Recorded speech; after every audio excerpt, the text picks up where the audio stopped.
But oh, you got a fucking achievement, son. Got them cheevos.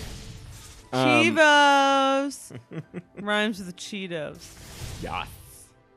But like, I also grew up playing Final Fantasy and Chrono Trigger and stuff like that, which is entirely, I mean, not entirely, but like largely the point of those games is to kind of like convey a story to you, and then they have mechanical things in between, like. Oh, But it's all. Oh, fuck me. Fuck a bitch. Motherfuck a bitch. At least now I know where I'm going. God damn it. Where are you going? You gotta make those save points. I forgot that. With yeah. your long hair. So this game actually kind of scratches both of those itches in a certain way. Like, the beginning of this, I am very emotionally invested, right? But then it just basically becomes almost purely mechanical. Like, the story that we've gotten since the intro ended and the actual game started is very kind Generic bullshit. Right. It's Kudo like, stole the light from the tree. yeah, you stole the light from the tree. You The gotta forest get the is light lost. back. You gotta go fight the evil owl. Yeah, you that's- like to fuck that. You like how that feels. Well, What? I understand. Yeah. I still don't get it, but I.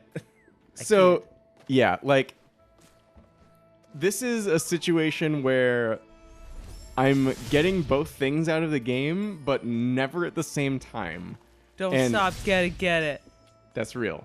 Can you think of a game where you get both of those things at the same time? Because that's a hard. I don't know if I can. Well, I was gonna say the lame answer. That's not even Uncharted, honestly. I was gonna say. I mean, I just beat. Daniel, What? it's Dark Souls. No, it's not, because It's- Dark Souls' story is just dumb bullshit, though. Dude. Thank you. No, I'm sorry. I bet it is a super rich story if you want to fucking go on GameFAQs and read what some people pulled from the game. But like, Ooh, wait, does Jeff like Dark No, Souls? when I was playing Dark Souls Jeff's 3, like one of those Dark Souls people. I'm a oh no, I love Dark Souls. It's an amazing game, but it doesn't scratch any sort of narrative itch for me. so Only when, your gooch. when I was playing Dark Souls 3, I think Daniel, you haven't played that, right? Correct. So when I was playing Dark Souls 3, there are all of these. I gotta piss. Okay, do you want to take a break? All right, we'll pause for a second. Ian's gonna swap in. While I was playing Dark Souls 3, there are all these kind of callbacks to Dark Souls 1. doing And that? some people talked about them like they were like kind of fan servicey. I'm gonna get back on the chair now and not squat on the floor like a. All right. But they like the ties that they made back were like very well thought out and intelligent. So like I was, I would see something that reminded me of Dark Souls 1, and I would be like, oh shit, like what does this mean? And the fact that like I was playing a game that's ultimately just kind of like a technical hack and slash, but then asking, what does this mean? It was really like, it's really not common. And for what I will say about Dark Souls 2 is like Dark Souls 2 or Dark Souls also? as well. Okay. The Dark Souls series is that they're like, I've played very little. I've played like We I don't gotta do know, episodes. 6 or 7 hours of Dark Souls 1 and like this shit. 2 hours of Dark Souls 2. But like from what I have seen, they're nice. The whole like narrative is tied into the mechanics in a way that 100%. most games don't ever bother to attempt. Even okay. Here's Which the is pretty cool. Here is the I'm gonna blow your mind. Quitting, like rage quitting Dark Souls and never playing it again is part of the plot. is diegetically supported in Dark Souls. Like your character, like the protagonist, is hollow in that like they can't die. Like they just every time they die they keep waking up. Or sorry, you're undead, right? But if you go hollow, it's like you've lost the will to keep going, and you've just kind of lost your mind and become like a rambling, mindless zombie that just murders everything, right? So the process of you getting too pissed off to keep playing the game is your protagonist character becoming hollow, basically. Like the people who maintain their humanity are the ones who like have some, like they've got a glimmer of hope and they're pressing on in spite of just like That's pretty fucking In spite of cool. abject misery. They were right, pushing yeah, like they're like suffering forever, but like they believe in something and they think that they can actually pull this shit off, right? That's pretty tight. Yeah, like how often is it that you like that's like I hate saying this, but that's like extremely meta. And It's very. It is. It's the correct definition of meta. yeah, it's just like a thing that people just say, but like it's literally meta in like a really fascinating way. So I'm gonna bring up Far Cry 2 again, and I know I'm like fucking 9 years late on this. It's fine. Don't worry about it. We're 9 years late to this whole thing, Ian. Yeah, welcome to YouTube. Yeah, no.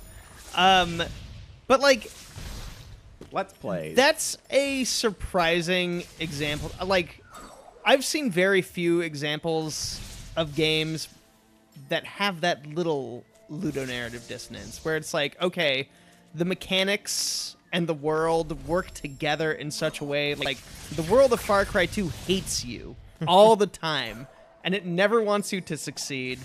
Every character you meet wants to kill you. Or they're ambivalent about you. Or they're ambivalent about you. They- Or you they will- wish they could kill you, but they can't because there's a ceasefire in their city. Or like, yeah, like the buddies are like, I am ambivalent about you, but you're useful enough, I guess, so Yeah. we're cool. And the systems that are there, and I know that they gamified this more in later Far Cry's. We played a bit of Far Cry 3. Yeah. I think it was 3, right? Yeah. And Far Cry 4 is recently out? Yeah, that's the one where you're in Tibet Recently-ish. and shooting elephants. And Far Cry 3 is the one where you're tropical. It was, yeah, we played Far and Cry 3. it's the drug dealer from Orphan Black. Yes. And they sort of like, they took what was good about Far Cry 2 and they made it super video gamey. To me, it felt like.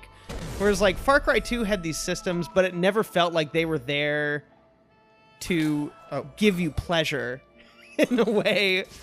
Like they maybe were- it was never- maybe the exact opposite. Yeah, like the opposite. Like there are animals in Far Cry 2. Like there's wildlife in Far Cry 2. You'll encounter zebras and shit running through the grasslands, but they're not there so you can like kill them to get a statistic bonus or like kill them to gain crafting materials. They're just there. Right. Like And sometimes you don't want them to be there because like they'll run into a camp and people like guards will be like, "Holy shit, a fucking zebras in our camp," and they'll freak out. Like, they will ruin your plan just by being zebra.